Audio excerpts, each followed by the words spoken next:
You're listening to Freedom's Pep Rally on Legacy 1160, where Black voices matter. History is about learning from it. I don't want to see us become like the Taliban or ISIS. Those are the people that destroy history. How can you have systemic discrimination in Chicago when the leadership is minority? I know what systemic discrimination is. It does not exist. If you say all lives matter, which is true, that includes Black lives, ladies and gentlemen, you get fired. Here's your Pep Rally host, Jon James. Welcome back. Welcome back to the show. How about a little Christmas music? Can we have a little bit more of that nut rocker? I like the Trans-Siberian Orchestra here. That would be okay. No, we've got to kill this music first. We can't have two things going at once. Is this going away soon? Okay, let's... There we go. Oh, there we go. Listen to this. Here, love this, Sidney. This is awesome right here. Isn't this cool? Yeah. Here it comes.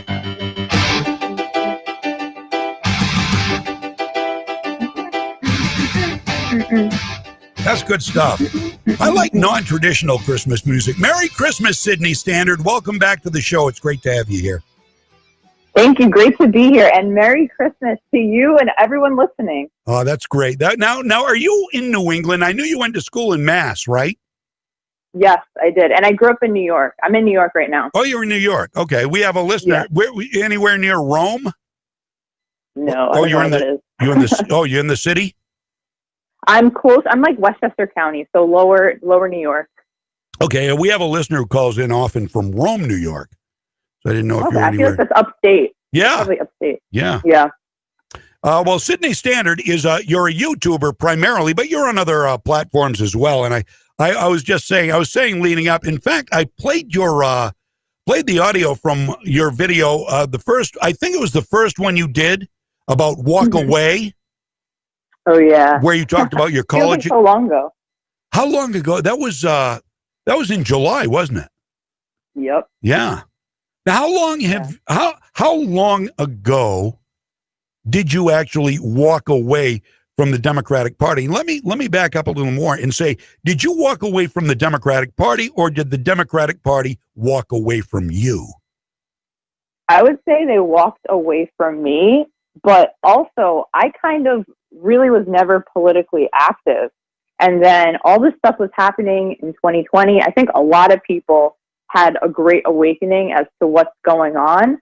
And I was one of those people. And I just realized that the Democrats they just use the victim mentality, all that stuff. They profit off of it. They get elected and they don't do anything. And I know that I don't like to be used. I'm not a victim. So I decided to empower myself and learn more about not only what Republicans and conservatives are doing, but also what they're not doing, right? Because I think, as we can see, that so many Republicans were not standing by our president, and that's just such a shame, because I believe he's probably one of the best presidents since Abraham Lincoln, and it's crazy that so many people don't see this.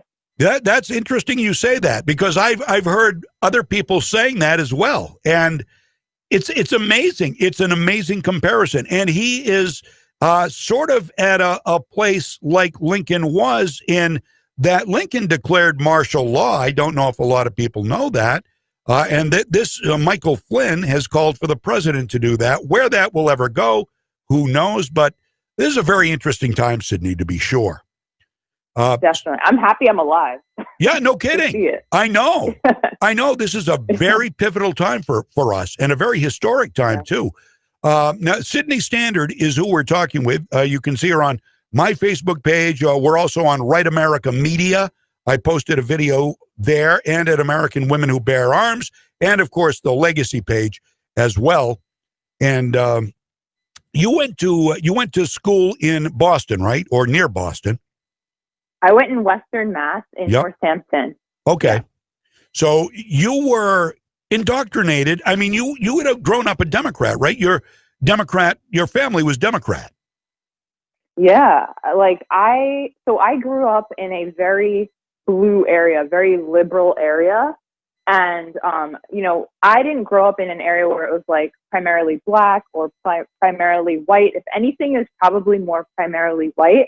but it's kind of like a social thing, right? Like we're in Yep. New York, we're liberal. It's kind of the thing. If I walk around my neighborhood, I see so many Biden signs. I think I made friends with the one woman who I saw has like Trump flags all over her house. But yeah, I was just expected because I grew up here to just be a Democrat and just, trust that they're the good guys. Right. Right. Absolutely. Because that's what you're told. They're the ones that care about Yep. people. And I'm not saying all Democrats don't care about people. I mean, I'm friends with Democrats who are, the garden variety, the old school Democrats. We have a lot of Democrats. If it weren't for Democrats who were the old school Democrats, we would not have constitutional carry here in our state. We may have universal background checks for guns here in our state. So, Oh gosh. so there are some good men and women out there who are Democrats, but we are talking a whole new breed now, and Oh my gosh. it sounds like how were you indoctrinated in college? Because it sounds like academia has a ton to do with this leftist mentality.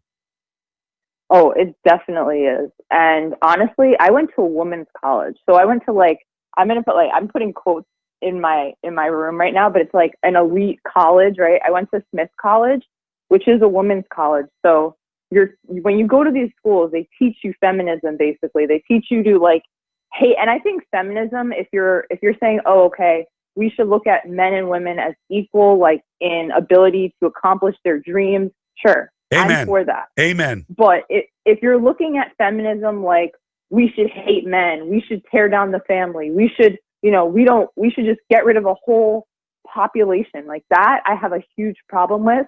And I realized that when I was there, you see all these things throughout the campus. I remember seeing this little picture and it said something about gender is a social construct. That was like a thing that I heard constantly. Wow. And then that's why you see so many of these kids who are like, oh yeah, gender isn't real. It's because it's like almost like a mantra that you hear constantly.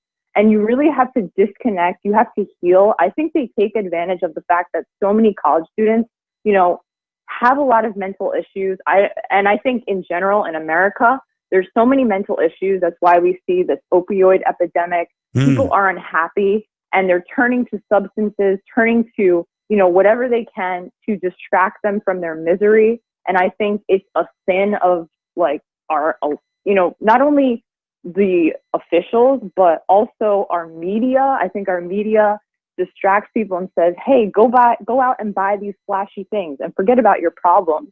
And we have to instead focus back on, okay, what about your neighbor? How do we help each other out rather than just constantly trying to gratify ourselves?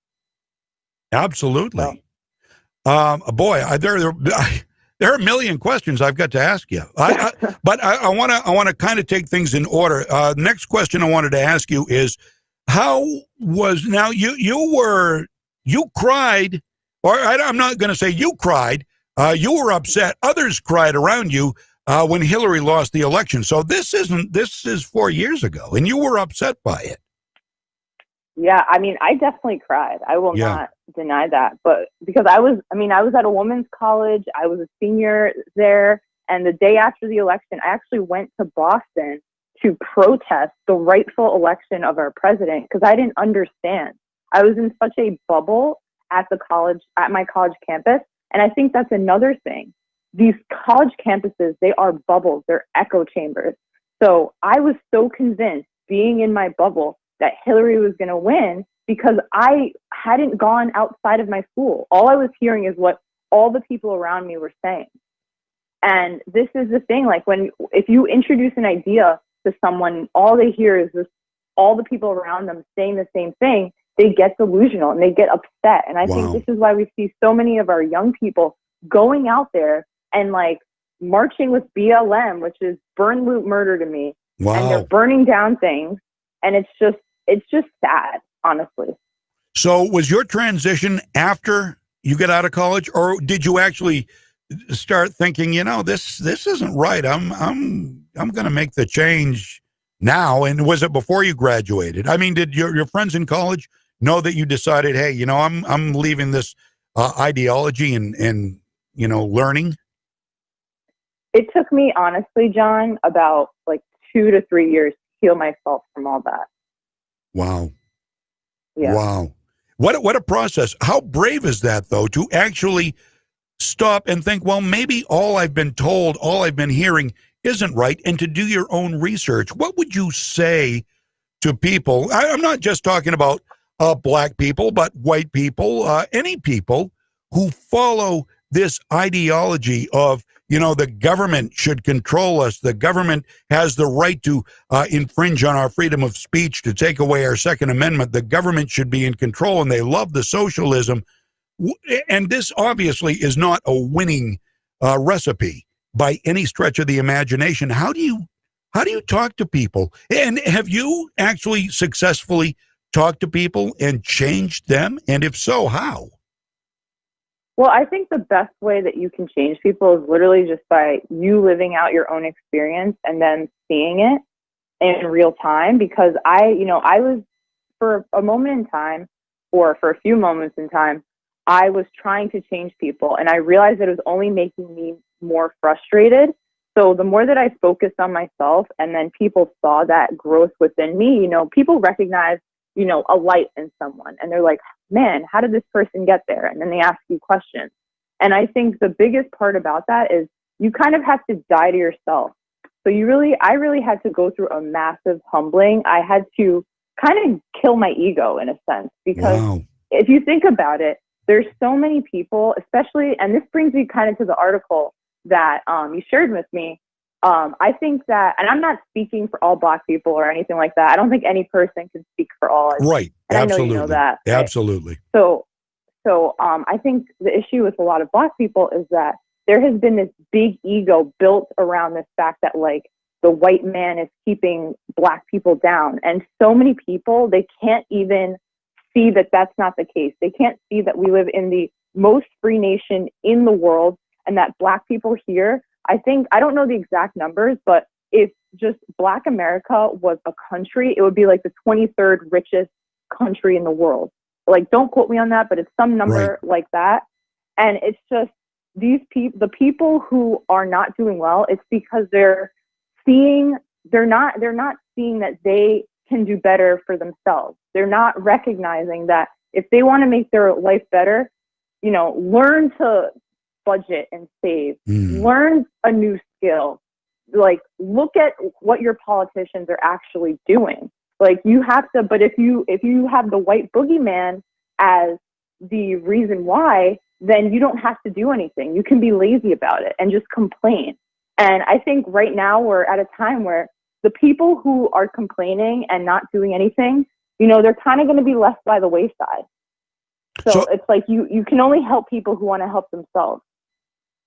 I agree. I agree 100%. Who is really keeping down the oppressed communities? And obviously the folks who aren't doing what they can to better themselves, but it's because they're being told they cannot do it, from what I've heard, by the government. Yep. Is the government too eager to help people, or what do you think? I think it's a mix.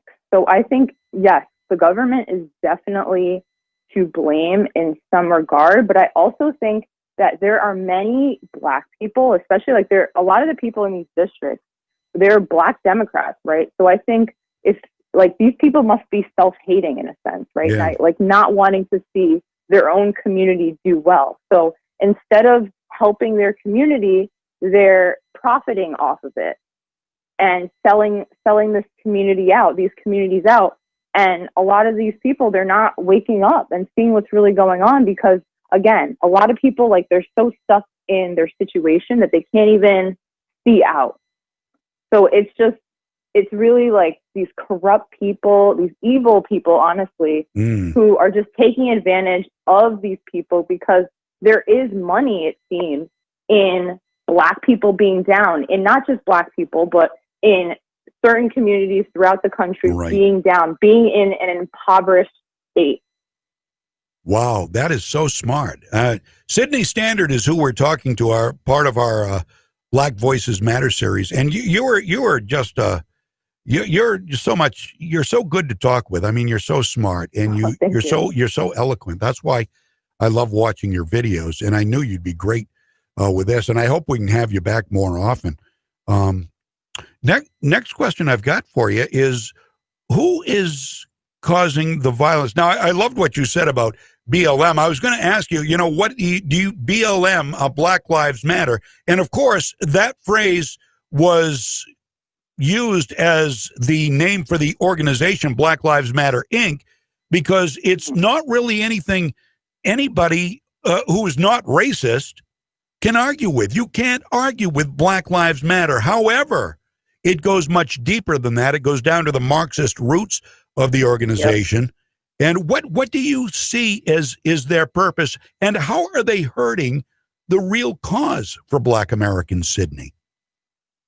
Yeah, well, I think it's clearly a funding arm of the Democratic Party. I think they raised about $10 billion. Has any of that money gone to any of the communities? No. I'm pretty sure it just went to the pockets of the Democrats. And this just is a perfect example of how the Democrats use minorities, use the struggles of people to enrich themselves. And it's just so incredibly sad. I think it's ruining a lot of the young people, because these people, they're in a daze, and it's not just Black people in BLM. If anything, I think there's a lot of white liberals who are in BLM who are trying to do the right thing. Yeah. And they are getting caught up, and it's just really bad, because they're basically using the fact that, yes, we can agree Black Lives Matter, but I think we could also agree that all lives matter. And why do people get so mad when you say that? When you say all lives matter, they're like, oh, they just get so irate. And I can't understand why you wouldn't be able to say that all lives matter, because all lives do matter. No, but yeah. No, I may be wrong about this, but the way I look at it is, they want the very ones who say we've got to do away with racism, and if we become a socialist society, we'll do away with all the bad stuff. Magically, it'll disappear. It seems to me they are the ones who are saying, and this is so typical, I think, of the progressive left. Everything they say about us is something they do. Yes. I think they want to keep racism going, because in as much as I just like nice people. I don't care. We're nice people. We talk, we have fun, we get together, we have a drink, we go, I don't know what we do, but we're just nice people. But now you've got people and tell me what you think about people like Al Sharpton, like Joy Reid, like Don Lemon, who always put us in factions. Yeah, well, I think there's definitely a bigger plan at stake. And I think, like I said, there is a huge ego that has been built up in Black America specifically, that Black America is down because of the white man, the white boogeyman.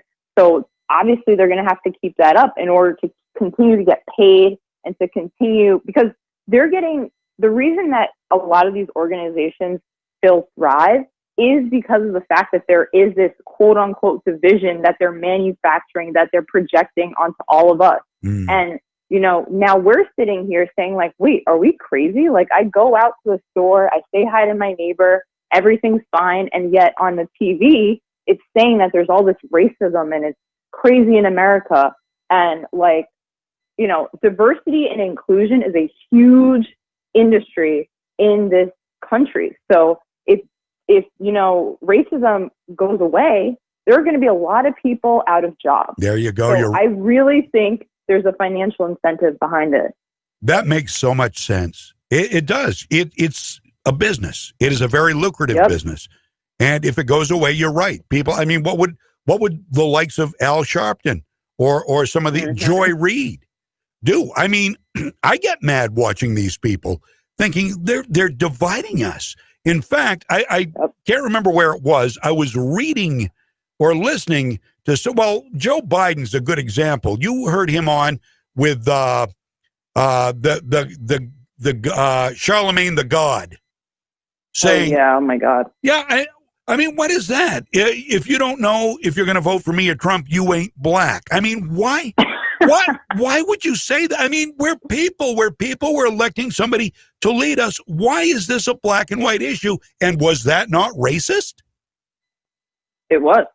But that's the thing. They're projecting onto other people what they truly feel. And Biden saying that is revealing who he really is. Yeah, it really is. And he was in a part of a Zoom meeting the other day. I don't know if you heard this. Let me see if I can find the clip here really quick.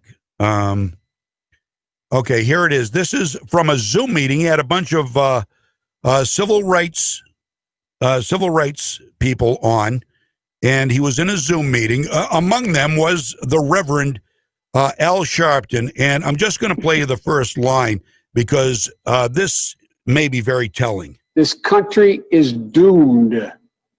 It is doomed, not just because of African Americans. Hello? What? What? Yeah. Yeah.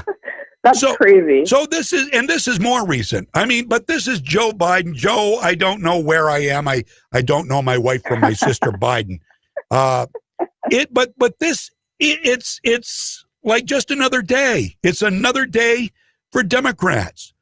And they say things and they skate away because nobody, well, first of all, the mainstream media, as you know, doesn't report on it. CNN, MSNBC, or the alphabet channels on the broadcast meet. Nobody says anything. The Hunter Biden laptop with Joe Biden in China. Half the Democrats didn't even hear about that. They would have voted for somebody else, a lot of them, they said. So this is where we are. White privilege. Does it exist? White, because I have been accused. By the way, I've been accused of being a racist. There was a Twitter page. Oh God! How? Well, there was a Twitter page that it was calling out anybody who was racist, and they did not just public people, but also private citizens. One of the people who was called out as a racist was a friend of mine who owns a chicken restaurant, best chicken in the area, by the way, owns a chicken restaurant, put on her sign, we thank and support our local police. That was it. And she was put on this racist list. I posted, oh my God. I'm sorry, I don't believe in white privilege or in what's the other catchphrase? I have that written down. There's white privilege and there's systemic racism. I don't think it exists. I posted that, and I was put on this list of racists. And we actually lost a client out of it because that's what these people do. Honestly, John, I've been called a racist as well. So, unbelievable. It's honestly crazy. Like, I think this is that whole mob rule. Like, you need to bow to the mob. So we're going to label you a racist so that you listen to us. Because if you don't, then, you're a racist and you're never going to be able to do anything. And it's just, at this point, I'm like, whatever. Yeah. I know I'm not a racist. So, I mean, you can say whatever. These people, like, that's all they want. They just want control. That's what the Marxists like. They like control. Right. And I'm not gonna play by their game. I don't care anymore.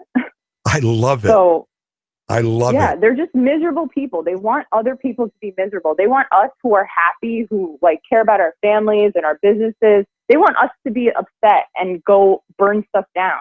But we're not going to do that because we don't need to do that. We want to see our country get better. And that's the thing. These people, they don't want to see the country get better. They are so miserable internally that they're taking it out on their surroundings. And it's sad. It is. It's horrible. But boy, you see it. You see it so better than most. I've got to say, you see it better than most. And I've been encouraging people, and this is my new mantra, be more like Sidni. Be more like Sidni Standard. Don't be, now is the time. People won't like me. People are going to call me names on my Facebook. They're not, my friends are going to leave me when they know how I feel. But the time has come to stop being afraid and quiet and silent. I understand that sometimes businesses will take it out on you. Some people have lost their jobs because of their beliefs. That I get. I do understand that. But just for the sake of not offending people, That's the wrong reason. Yeah, you're right. They just chronic malcontents. They want to be, they're unhappy and they want you to be. And like my thing with, even if you're losing your job or losing business because you're sticking up for what you believe in, I believe that God sees everything, and whatever is taken away, like, you know, you're going to get back tenfold or whatever. But as long as you know your heart is pure and you have the right intentions, I believe that good things will come to those people. And the people who seem like they're in power right now and are, you know, wrecking havoc, they're going to have their time, and it's not going to be fun. No, it's not. I'm hoping things start with this next presidential term. We'll see how it comes out. I mean, it's still up in the air. I'm losing faith, but I'm keeping my hope. And I can tell you're a woman of faith, and the faith helps, doesn't it? It really, really does. Yeah. I mean, I truly believe that, like, Trump won this election. Yeah. I don't believe in any of the numbers, like if it comes from mainstream media, I don't believe it. The fact that they're saying that Biden had more voters than Obama, right? Like, I can't even, like, that just seems like such a lie to me. Yeah. So I know that President Trump, he's going to pull through with this victory, and I'm actually very excited for 2021. I think it's going to be an awesome time. I believe that people like us are really going to rise up because we are the ones who have the love, right? We're not the ones who are spewing hatred all the time. Right. We have, I don't want to say we have the righteous fight, but those who those who think they're righteous oftentimes are not. And I think you know who we're talking about here. Somebody told me if I Googled President 2021, Trump's name came up. So I'm just, it does. Really? It does. Yeah. I just typed in President, 2021 into Google, and Donald Trump's name came up. So I don't know I don't know what that means, but you know, I will take that as a good sign. Is Donald Trump racist? Absolutely not. Why do they get away with saying that? And why is there such an echo chamber out there ready to? He's racist. He's xenophobic. He's homophobic. Blah blah blah. Well, you know what? I think I've been actually reading a lot of Donald Trump's books as of late. I've been listening to his audiobooks, and this man is like the most generous, kind, caring person. I remember I was having a conversation with my dad, and he was telling me how I think it was Atlantic City, he was one of the only developers who was allowing Black people to actually work for him, like in a big role. And then also he opened up his Mar-a-Lago club to Black people when no one else down there was doing that. So it's like, how could this man be racist? That doesn't even make sense. Wow. It's like they're just literally projecting everything that they are because they realize that he is a nice individual. And it's like, when someone calls you a racist, like, what can you really say? If you say, I'm not a racist, I have a Black friend, then they say, oh, why'd you say that? It's like, you can't win with these people. I know you can't. Well, another quick anecdote. I was accused of being a racist when I posted what I said on my Facebook page about, you know, I don't buy into the white privilege and systemic racism. And I was called a racist. And I said, actually, no, I'm not a racist. And they responded, well, you say you're not a racist. That means you're racist. And it's like, okay, all right. Okay, whatever. Time to walk away. Because, you know, you get frustrated. You laugh, but it's frustrating. It definitely is. And on that point of systemic racism, there is no systemic racism, like you said. If people are saying, oh, well, this is happening in this city, look to the Democrats who created that system that these people are living in. Right. If there's systemic racism, those people are at fault. As in the education system, if there's systemic racism, who are in the upper echelons of these institutions? They're liberals. So it's like, these are the people who are creating this systemic racism. Like, open your eyes, this whole myth of white privilege as well. You can have privilege in anything. You could have pretty privilege. You could grow up wealthy. You could do this. You are born and you have certain cards, and you have to play the cards that you're dealt. Amen. And some people can play those cards well. Other people don't. But at the end of the day, it's on the individual to make what they want out of their life. And that's it. Amen. Individualism, Americanism, capitalism, and yes. And I'm never, ever, ever going to deny there is racism. And it is something when I see racism, I rather than try to school people, I walk away. If they ask me why, I say, I'm sorry. People are people. Racism is wrong. It's just wrong. We're all people. We're all striving for the same thing, to be successful, to have a nice family, to do the best we can to succeed. And everybody has the same opportunity in America. Yeah. But racism isn't the issue that's holding anyone back, is what I think you're getting at. Right. Exactly. Yeah. Exactly. Yeah. So how do we move beyond that? How do we bring the temperature down? Do we first have to get rid of some of these talking heads on social media? And they're black, they're white, they're all of the same ilk. I mean, they're all doing the same thing. They're race baiters. Yeah, I mean, I think our major hurdle is changing culture, like radically changing culture, because I remember I was in this group I'm very interested in technology. Yep. So I remember being in Silicon Valley for a little bit, and at that point in time I wasn't conservative, but there was a clear liberal leaning in Silicon Valley. And when I came back a few months ago, I was in this group and I was getting so frustrated because they're still pushing this whole diversity, inclusion, and blah, blah, blah. I'm she, her. What are your pronouns? Wow. And all this stuff. And it's just like, oh my God, like these companies are being birthed in this place with this ideology. And we need to not only transform what's going on in the media, music, all this stuff, but also Silicon Valley. Like, we need to just move somewhere else. Let's move to the South. Let's move to Miami or something. Wow. It's just wild. Unbelievable. She, her, him, he, they, them. How many genders are there in your humble opinion, Sidni? 2. Something else we agree on. How about that? I mean, they can make up and here's my deal, and I think you think the same way, because I think that's why I am so aligned with you and enjoy talking with you, is the common sense aspect of it. If somebody's gay and their happiness in life is going to be to spend life with a partner who is of the same gender, well, that's fine. I don't care. Don't infringe on my rights. You should be happy. That's an American right.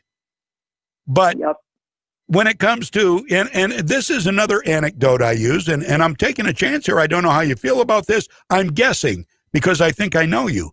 But if you're a transgendered girl and you are now going to run on the same track team as my daughter, who is an excellent runner, almost ready to get a scholarship, and now you're going to beat her every race, then that's where we're going to have problems.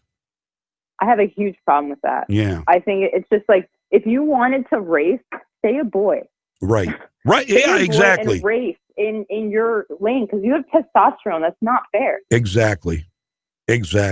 Again, it's common sense, Sidni, and yes, it's lost on so many. I just wish people listening to Sidni, listening to me right now, just think about what we're saying here. Just look at what is going on, and look at the difference between the left and right, and read the Constitution. I'm telling you, read the Constitution. Yeah. And there's a free course. I don't know if you've taken it. I sure have. The Hillsdale College course on the Constitution. It's free, and it'll teach you a lot, and you'll learn a lot, and you'll see the exceptionalism that America has because of the Constitution and the men and women who fight for it. Yeah. So we need to respect them. We need to respect each other. Sidni Standard, I'm out of time, but this is, you're just awesome. I really enjoy talking with you. You too, John. Always a pleasure. And I hope we do it again sometime soon. Stay in touch, and I'm going to keep watching those videos on YouTube. Sidni Standard, SIDNI Standard. Look for her on YouTube. The videos are not all political. They're all wonderful. You're just a very likable person, and I appreciate your time this morning. Thank you so much, John, and Merry Christmas. Merry Christmas to you, and a Happy New Year. Yes, you too. Bye, Sidni. All right. Bye, John.